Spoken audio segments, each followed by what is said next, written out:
as it started to go, I realized like, this is almost like a patriotic duty. I'm actually informing people. I'm making people happy. This is making me happy. This is much more interesting than building websites. Let me do more of this. Could I make a career out of this? How could I segue this into something that could support me financially and also leave some type of indelible mark of value on the world and the people around me?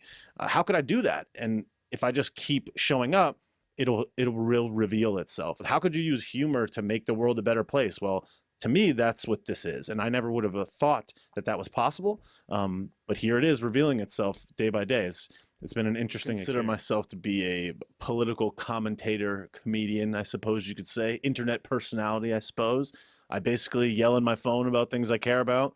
Those things happen to be at this very moment: freedom, America, the economy, how to keep America great and free forever, and just upholding liberty in our great country. That seems to be the focus of my attention at the moment, but really just kind of bringing the cause of freedom and liberty into the everyday mind of people that are otherwise not paying attention, and using kind of humor as like the Trojan horse of getting that information. One, get rich. And he said, there's only a couple of ways. One of them is to sell a whole hell of a lot of something. You sell watermelons, sell 50 million watermelons. The other one is to sell somebody else's time and sell a shitload of that time.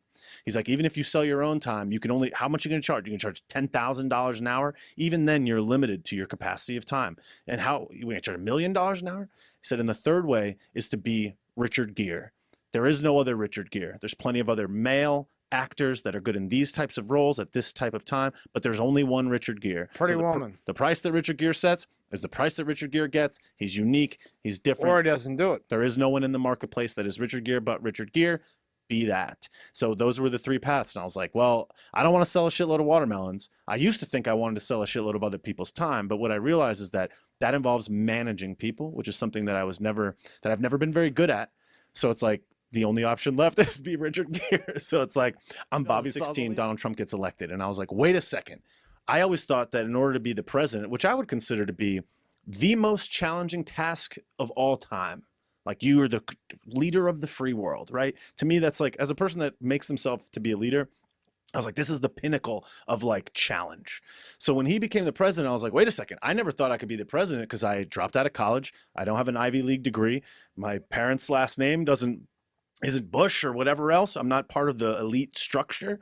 Here's a business person that was able to rise to a position that could change the course of human history forever. I mean, think about like Thomas Jefferson. We talk about Thomas Jefferson 200 years later. That's legend style. And I was like, that's something that I never really thought I could aspire to. And now Donald Trump gets elected and it's like, wait, I could be the president. Wait, I could be cemented into the fabric of human history till the end of time. That's amazing. Like that's no website guy.